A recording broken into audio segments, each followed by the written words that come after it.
Hello, here we are, Facebook Live. It's Monday, April 27th.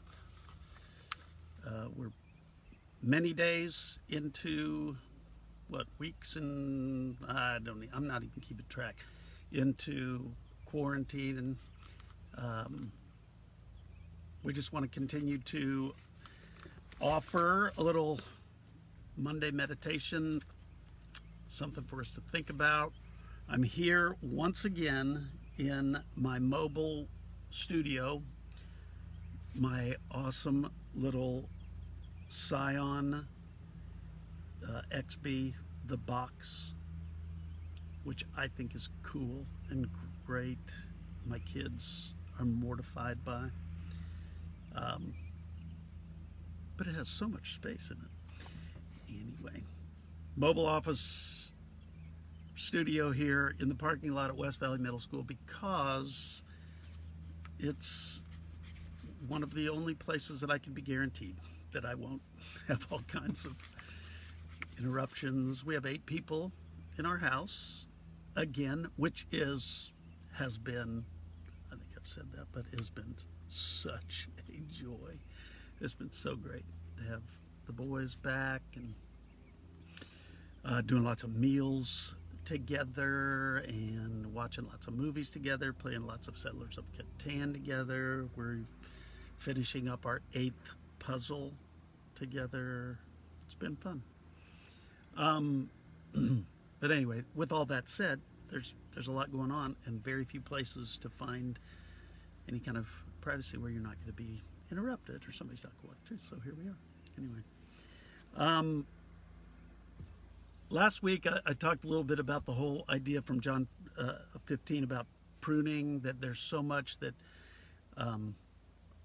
God has pruned from our lives, from our schedules,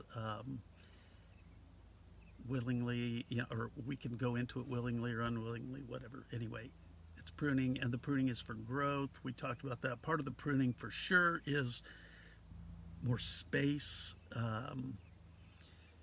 or at least has produced more space. For our family, I'm not running a middle schooler all the way downtown every day and back for school and for 4 basketball practices a week, and all the comings and goings and all that stuff that go along with all that kind of stuff. So there's just more space there. All that is a result of some of that pruning. I mentioned last time that I was going through the book of John for a long time with a group of 8 or 9 guys, and months in it, going really slowly, and it was really wonderful, really rich. Finished it up right before Easter, and it was kind of like, what am I going to do now? That was so good. I want something else. I want the next rich, full thing. And just thought, well, the next page, as I flip the last page of John, the next page is the book of Acts, and that really is kind of the second act. And so that's where I just started picking up. And then last week I was really captured by Acts 3 and 4 and what's going on, and it's the birth of the new church and all that stuff. So I won't go into all that. You can look at it. But the thing that has struck me through all of it is that the movement of God was so strong in these people as he's starting the church. Jesus is just crucified, resurrected, has ascended into heaven right before their very eyes. It says they stood in amazement. To which I wrote in the little margin of my journal Bible, kind of a no kidding, as he ascends into heaven before their very eyes. Yeah, that'll get your attention. And then there's all these crazy miracles and all this kind of stuff. And anyway, captured by particularly in 3 and 4, started circling words like there was wonder and awe and amazement and fullness of joy and times of refreshing. And I mean, so many of these great, full, really kind of compelling words: wonder, awe, amazement, joy, restoration, refreshment. Excuse me. And all those things are so, there's teaching, there's kind of what I would describe as right brain or left brain kind of things going on, logical. There's teaching, and there's stuff to think about and stuff to believe in and that kind of stuff. But underneath it all is this sense of wonder and amazement and awe and people being captured. And that's what has caught me the most, because those are the things that you don't really necessarily see. You can't really put a finger on. It's like it's the undercurrent, the undertow that's going on underneath all those things, all the stuff that they're hearing, but it's compelling them, it's drawing them in. And I think I look back at my life and I think that's been very true for me, and I'm really grateful for that. There's been a real sense of that wonder and awe and amazement, and this kind of under the surface something that just keeps me coming back, keeps me compelled to continue day after day for decades now, over 40 years, to say, I'm going to choose to follow Jesus today again. And one of my favorite verses in all of Scripture probably comes out of Acts 4:13. And let me just read it to you real quick, because it says, now, so Peter has just made this amazing sermon, kind of explained what's going on and all that kind of stuff. And there's awe and there's amazement. And then it says, now, when they saw the boldness of Peter and John and perceived that they were uneducated, common men, they were astonished. There's another one of those words, astonished. Something that is beyond their explanation, or something that just catches them, some nondescript kind of invisible thing. They're astonished. They're amazed by what they're seeing. And it says they were astonished, and they recognized that they had been with Jesus. And that's such a simple thing, but that has stuck with me for years, has been one of my favorite verses. That's what I think that's what I want on my tombstone. Not anytime soon, of course. But so the question I've asked people all along for years is, okay, what does it take to be recognized? What gets you recognized as having been with Jesus?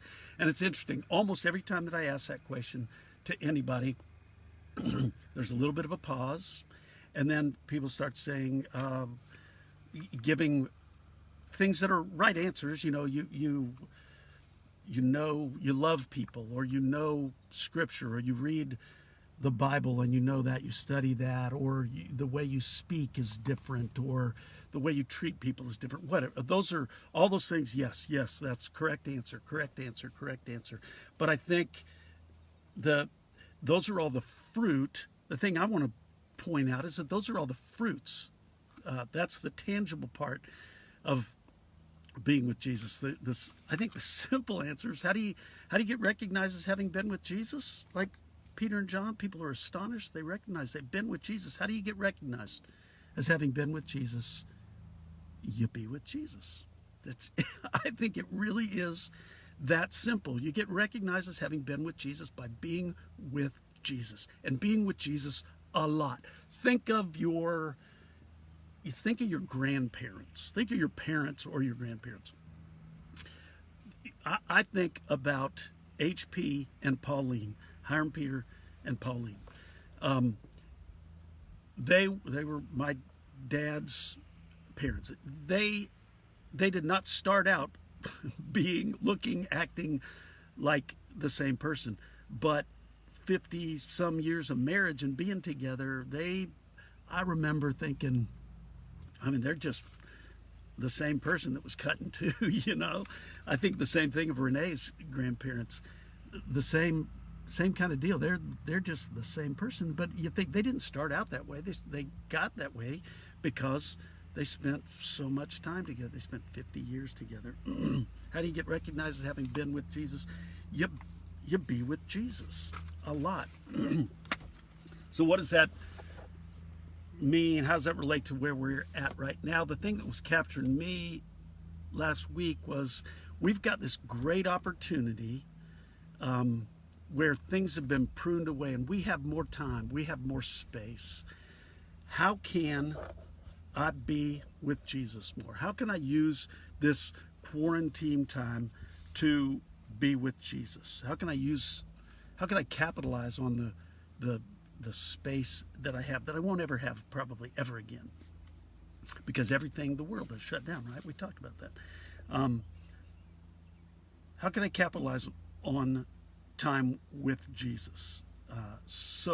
Because my hope would be at the end, my prayer would be at the end of this time, we could be recognized as having been with Jesus more. Where's the extra space that you didn't have before the coronavirus, before this pandemic and everything happened? And then how can I appropriate, how can I spend more of that time that I didn't normally have with excuse me, got a little tickle in my throat here, with Jesus.